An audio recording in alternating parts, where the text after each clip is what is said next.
Hi, my name is Pamela Coons, Associate Professor of Medicine in the Division of Oncology at Yale School of Medicine and Yale Cancer Center. I'm excited to announce ASCO's new open access journal, JCO Oncology Advances. As the inaugural editor-in-chief, I hope to support JCO Oncology Advances to become the premier platform to bridge the gap between accessible scientific research and clinical care. Stay tuned for more information, including new article types, at ascopubs.org/JCO Oncology Advances. We look forward to seeing your submissions in spring of 2024. The purpose of this podcast is to educate and to inform. This is not a substitute for professional medical care and is not intended for use in the diagnosis or treatment of individual conditions. Guests on this podcast express their own opinions, experience, and conclusions.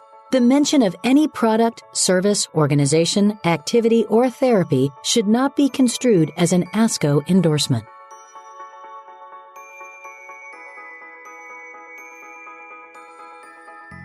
Welcome to JCO's Cancer Stories, the Art of Oncology, brought to you by the ASCO Podcast Network, a collection of 9 programs covering a range of educational and scientific content and offering enriching insight into the world of cancer care.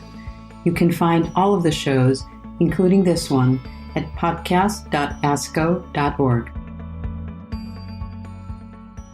Recently, I was caught off guard when my white elderly patient, lying in his hospital bed with his daughter and wife at his bedside, asked me to hold my hands up against his because Blacks have longer fingers. I am a medical oncologist and an attending physician supervising a team of 2 medical interns, a medicine and a pharmacy resident, and a medical student. This incident occurred during our routine morning rounds on the inpatient oncology service. The silence in the patient's room was palpable. My emotions in that moment spun in all directions from the shock of this patient's unexpected, derogatory, and racially charged statement. I was angry, upset, humiliated, and embarrassed all at the same time. The stereotypical and discriminatory generalization that Blacks have longer fingers and his request for me to hold my hands up to his was demeaning. His focus on my skin color and physical features, as opposed to my medical knowledge and expertise, was revolting and an insult to my identity as a physician. To get on with the task at hand of reviewing the patient's overall status, I decided to ignore his comment, gently held his hand, and addressed the remaining questions his family had regarding his condition and hospital course. As I walked out of the room, I felt compelled to immediately debrief with my team, but I soon realized that I had no idea on how I was going to do this. Some might have advised me to brush off this experience and pretend it didn't occur. Others might have pointed out that this patient was elderly, likely had hospital-associated delirium, and may be unaware of the meaning behind his comments. In the moment, however, I felt 2 things to be true. First, this was an explicit example of interpersonal racism during a patient-physician interaction. Second, despite the patient's action, I needed to uphold the oath I took almost 15 years ago to provide my patient with the best care possible while forgoing the personal attack on the essence of who I am as an individual and physician. The collision of my identity as a Black woman, physician of color, academic physician, leading a team of trainees, and a doctor who feels an obligation to provide good care to every patient, regardless of the circumstances, contributed to how conflicted and uncertain I felt in the immediate moment. The culmination of my 4 years of medical school, 3 years of internal medicine residency, 3 years of hematology oncology fellowship, and 9 years as a staff medical oncologist did not protect me from being viewed through a racial lens. I knew that I could not go on about business as usual and was unsure how best to respond in that moment. I quickly said to the team that what the patient said was inappropriate and racist. Following this, my intern sincerely apologized. I told her there was no need for her to apologize because she was not at fault. And sadly enough, this was the extent of my debriefing. My husband, who is white and a fellow physician, was mortified when I discussed the incident with him that evening. As I was processing this incident during our conversation, and then sharing this experience via a group text message with a close network of friends from residency who, for the most part, identify as female physicians of color, I came to the realization that I needed to debrief further with my team. I could not let this teachable moment pass without the recognition it clearly deserved. Explicit discrimination in the workplace from patients is not uncommon for physicians of color, physicians with an accent, physicians who wear traditional clothing or head covering, or physicians with a name that is unfamiliar or perceived as difficult to pronounce. The collision of the multiple identities that I embody as a Black female academic physician is likely experienced by others underrepresented in medicine. In the midst of this encounter with my patient, and as an academic, I wondered if there were best practices to guide a response to interpersonal racism during a medical encounter. I also wondered what protections are in place within the hospital for physicians experiencing racism from their patients. I learned that our hospital does have a policy on non-discrimination against providers and staff, that these violations should be reported to the attending physician or nurse leadership, and that it is the attending physician's or nurse leadership's team's responsibility to discuss this issue with the patient. There are also resources and a script available online to guide discussions when a patient requests to change providers on the basis of the patient's discriminatory views. However, as an attending physician experiencing racial discrimination from a patient who is not requesting a change in provider, I felt the immediate responsibility to address this, but did not have much guidance. The morning following this incident, instead of the planned teaching on the management of malignancy-associated hypercalcemia, I opted to discuss racial discrimination against medical providers. Without access to evidence-based guidance at my fingertips for the questions I was contemplating, I used what I experienced to generate this discussion. Unlike my usual didactic lessons that are well prepared in advance, engaging, and presented with confidence, I approached this discussion with my raw emotion and feared that my words would fumble. I also feared that my trainees would be uninterested or uncomfortable with openly discussing race and racism. However, I was pleasantly surprised by my trainees' reaction and their level of comfort in engaging in this discussion. A few of my trainees shared their personal experiences witnessing racism outside the workplace, while others attentively listened and were perhaps not ready to share their thoughts or feelings in that moment. Leading this discussion was a moment of vulnerability, but it was also empowering to accept the discomfort in creating this necessary dialogue. After our team discussion, my intern explained that her apology after the incident was because she felt sorry I had to go through this experience and that she was not apologizing for the patient. I was encouraged by her acknowledgement and her apology, which left me with a sense of optimism about the next generation of physicians and their willingness to recognize inappropriate and unjust interactions during the medical encounter experienced by physicians underrepresented in medicine. But is this enough? As I reflect on how my team of trainees, from their position of privilege, could have further responded as an ally, I recognize the need to provide trainees and colleagues with communication tools and skills to feel empowered to respond against discrimination during medical encounters, calling out the inappropriate behavior, generating a response aligned with human decency and fairness, and creating opportunities for open discussions with trainees can be a start in addressing the gap in best practices and guidelines on confronting discrimination as physicians in the hospital workplace.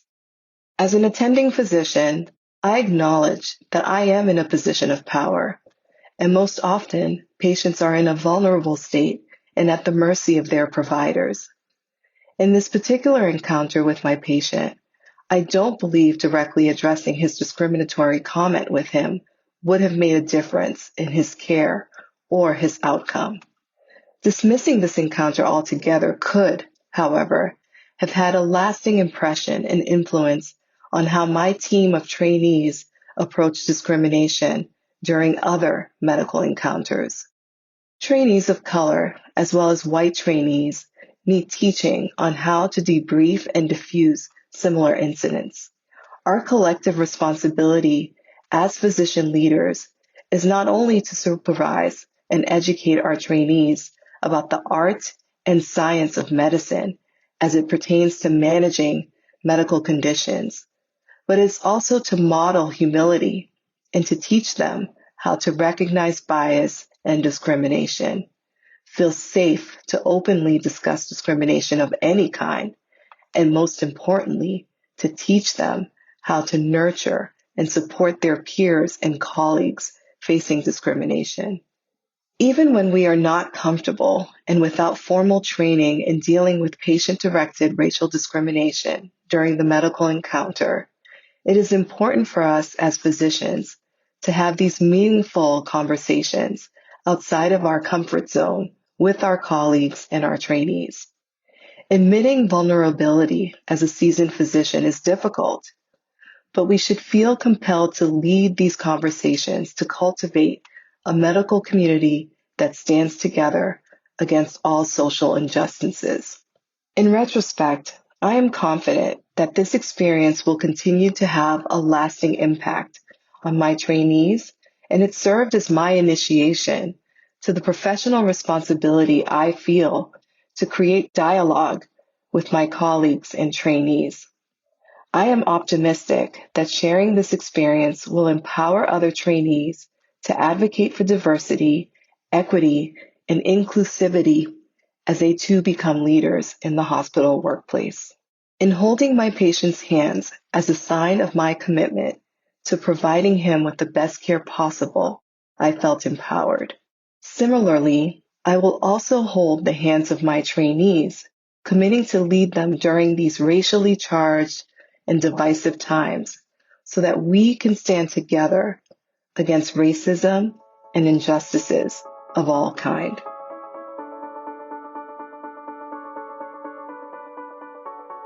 Cancer Stories, the Art of Oncology. With me today is Dr. Marjorie Charlot, who is an assistant professor at UNC in the Department of Medicine and the Division of Oncology.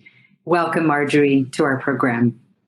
Thank you. Thank you very much for inviting me. It's a pleasure to have you, and thank you so much for submitting and for writing this essay about such a difficult topic. The first question I have for you is this. Was it hard to write the essay? It was quite difficult for me. I remember after the episode happening, just kind of when I got home, I was like, let me just jot down what I'm feeling in the moment. And, I just sort of just threw some words onto paper. And it's actually interesting for me because it's not a process that I've ever gone through in terms of experiencing something, either in the clinic or in the hospital, and then feeling this need to go ahead and write. But what I wanted to do, and this was certainly not, the actual essay, but it was just a way for me to express what I was experiencing, pen and paper, and just kind of leaving it there and having that space to kind of have this conversation with my husband and close friends was pretty much the process that I went through. And then really, I didn't go back to that experience for several months. And so then I went back and said, oh, these are the things that I was experiencing at the time. And so it was interesting. I think with sort of the resurgence of everything that's been going on in the country around the injustices among, the Black population in particular, I think that really drove me to sort of go back to this essay and to really think about the things that I experienced and figure out a way, how do I, share this information, not only with the trainees who are involved with this particular episode, but really with everyone, colleagues, people in oncology, just because I just felt the need to give back and really felt the need, how do we respond, as a profession. And so that was kind of my process in terms of writing this. So that's fascinating. So writing both as a means to process a difficult experience, taking the time to really let the experience sift through all the levels, and then crafting a beautiful essay that also serves as a message and a call to action in many ways for your colleagues. Let me ask you another question that came up as I was reading it. You talked about the collision of multiple identities that you embody as a Black female physician. And I wondered if you could unpack that sentence a little bit for me and perhaps for other listeners of the podcast and readers. How did you come about thinking about all of these multiple threads that together define your identity, and how do you think about this? Sure. So, in terms of thinking about, who I am, on a day-to-day basis, the first and foremost, I think when people see me or meet me, it's pretty apparent that I'm a Black woman. And so that's, one part of my identity that is, for lack of a better word, is quite obvious if you see me in person. And, I think that plus, my identity as a physician, as a teacher. And it's quite interesting because I think about these things, particularly when I am interacting with patients. When I have a patient that happens to be Black, I think that there's this sense of familiarity, a level of comfort that and this is just, from years of experience, that I've just noticed that when I walk into the room, it's sort of that unexpected or, this recognition, like, we've got something in common, even though it may just be, on the basis of gender, or it may be on the basis of race and gender. So I think that piece of it is very central in terms of how I interface and interact with my patients. And so that's part of that multiple identity piece that I write about in this essay. I think there's also this part of being a physician as well as being an oncologist. I think that there's something very different in terms of, being a provider that's specialized in one particular area.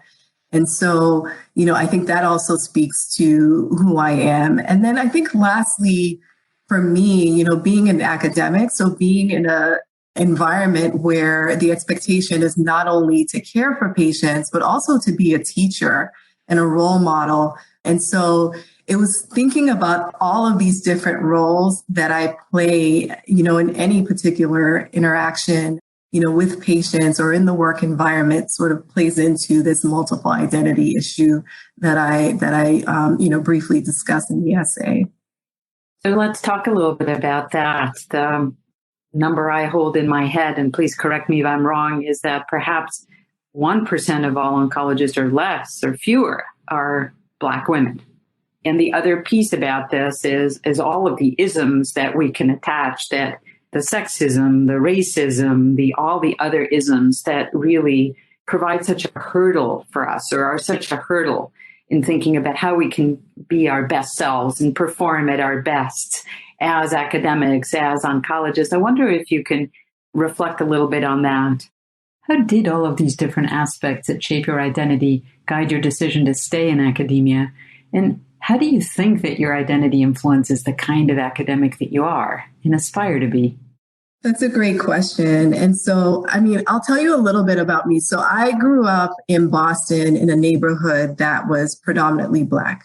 I'm a first generation American. My parents, originally came from Haiti. And so what influenced me, first of all, to even become a doctor was having a Haitian pediatrician who at that time actually did house calls. And so this pediatrician was so integral to the community. He was a community member. And so that really influenced the type of physician I wanted to be. I wanted to be someone that could relate to the community of patients that I was taking care of.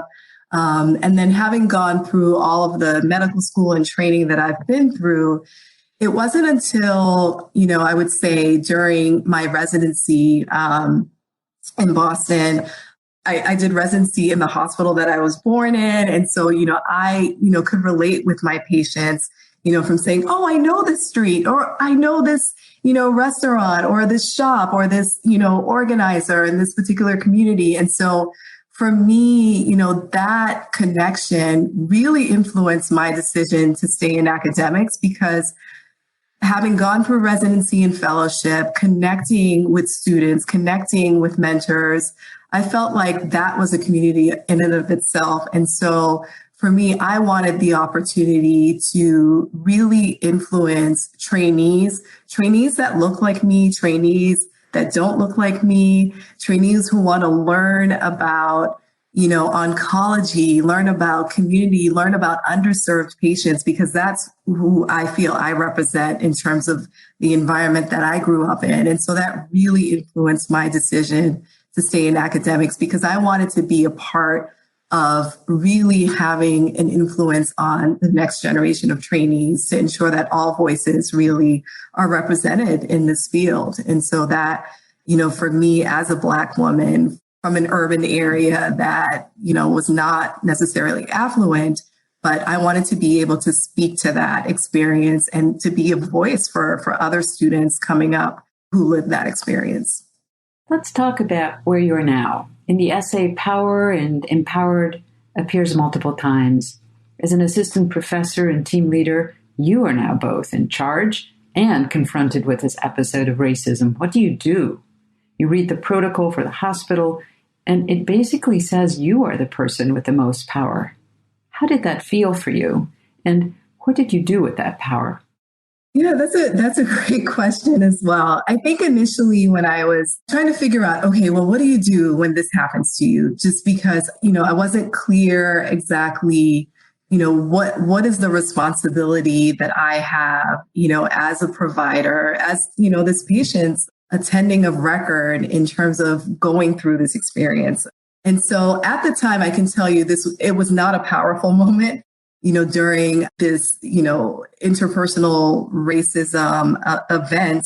But it wasn't until after, in terms of walking out of the room and knowing that I needed to address this and I needed to figure out what exactly do I come away with this experience, and what exactly do my trainees who are in the room come away with this experience. And I acknowledge the fact, yes, I am the attending of record. I lead the team, that, I am in a position of power, and this patient is a patient. And, like most patients, I think it is a vulnerable moment to be in the hospital. And so understanding the power dynamics as a physician and a patient, I think that was one of the thoughts that came into mind initially. And then also this feeling of, I need to do something about this. Like, I can't let this go.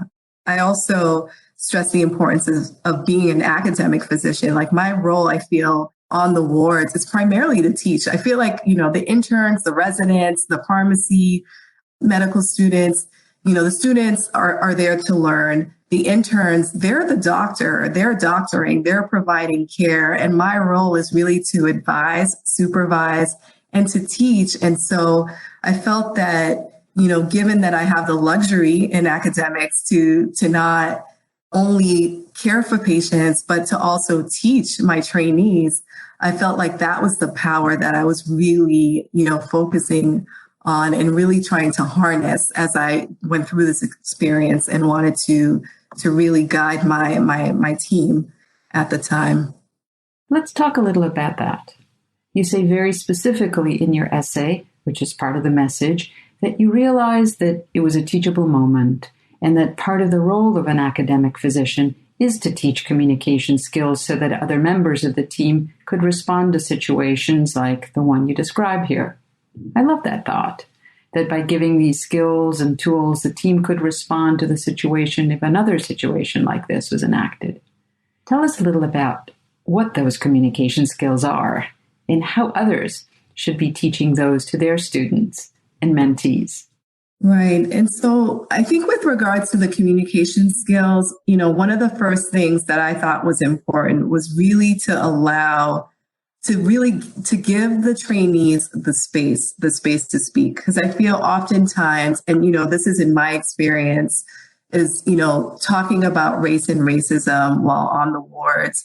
That's not something that you just, generally do. It's not really part of the curriculum. It's not part of the evaluation form. So it's not something that organically happens. And so for me, I thought that having that space for my trainees to really just discuss, what just happened, what were their thoughts, how are they feeling, and really getting a pulse to what is kind of already happening either, within their training programs, since I have a team of both pharmacy and medical students, as well as internal medicine residents, on the ward. It was really an opportunity for me to get a better understanding on what exactly do they talk about in their training? Do they even discuss race and racism during their training? So I thought that was the initial piece of this communication skill that, that's necessary, is really just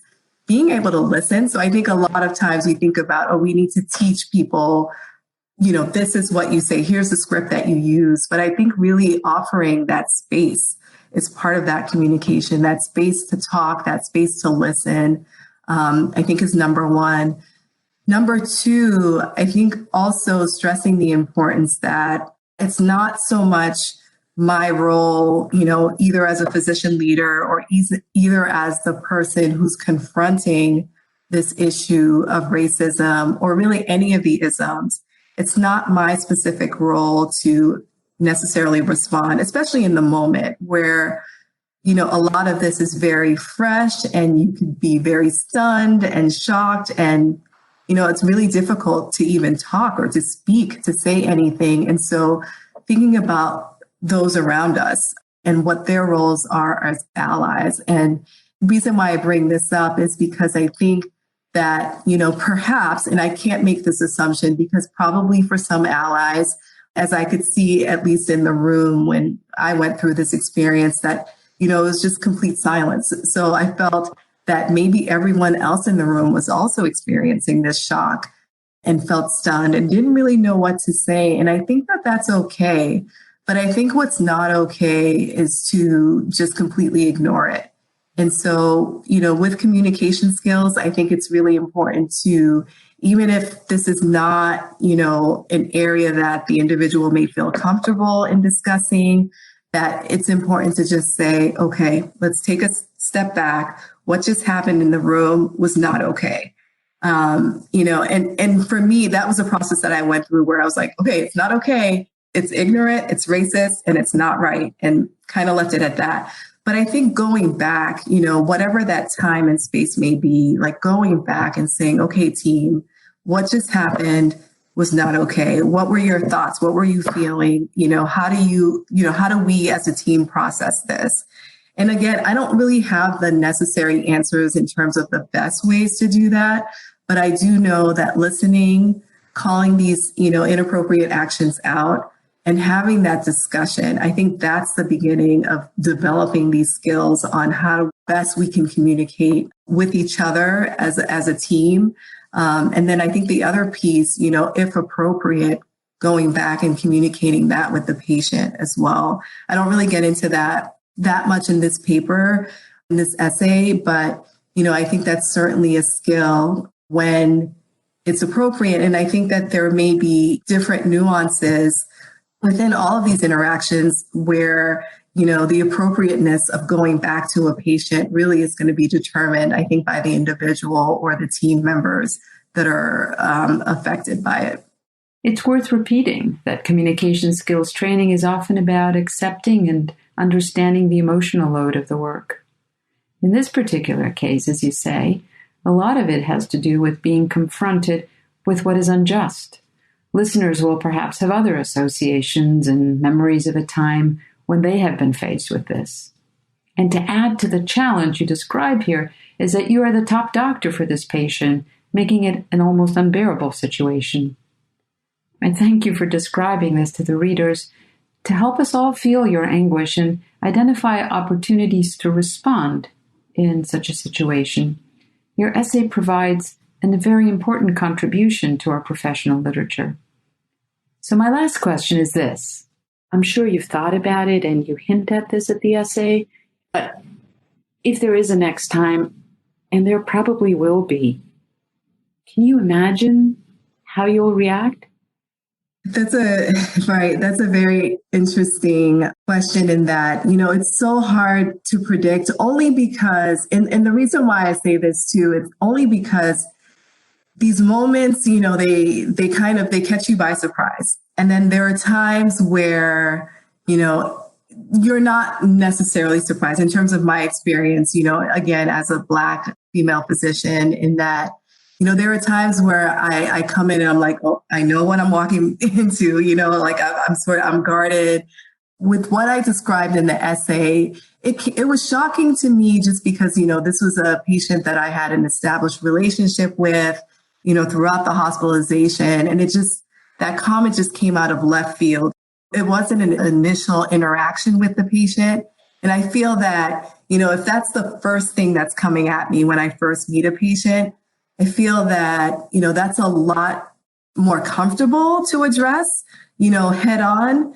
But I think if it's, you already have this established relationship and then all of a sudden you hear this type of comment, I think it makes it quite difficult. So it depends on what that next time is like in terms of where I am, in that day, like how many microaggressions have I gone through that day? So I think all of those pieces really influence my response. And so it's really difficult to say, exactly, okay, I wrote this essay, I've processed, now I know I'm prepared for the next time. I wish it were that simple, but unfortunately, all depends on what's happened that day, that week, that month, where we are in the country with regards to, different social injustices. So, unfortunately, it's one of those things that I can't predict how I would respond. It's refreshing to hear you say that. Of course, it's impossible to know. Thank you for sharing and taking the time to write about it and sending it so our thoughtful community of oncologists can think about how they can also be allies in addressing racism in the clinic, in the office, or in the hospital. Thank you so much, Dr. Shapiro. It's really a pleasure to have this opportunity to share my story and to, lift my voice in this area. So thank you again, and thank you to the journal for accepting this essay. Until next time, thank you for listening to this JCO's Cancer Stories, the Art of Oncology podcast. If you enjoyed what you heard today, don't forget to give us a rating or review on Apple Podcasts or wherever you listen. While you're there, be sure to subscribe so you never miss an episode. JCO's Cancer Stories, the Art of Oncology podcast is just one of ASCO's many podcasts. You can find all of the shows at podcast.asco.org.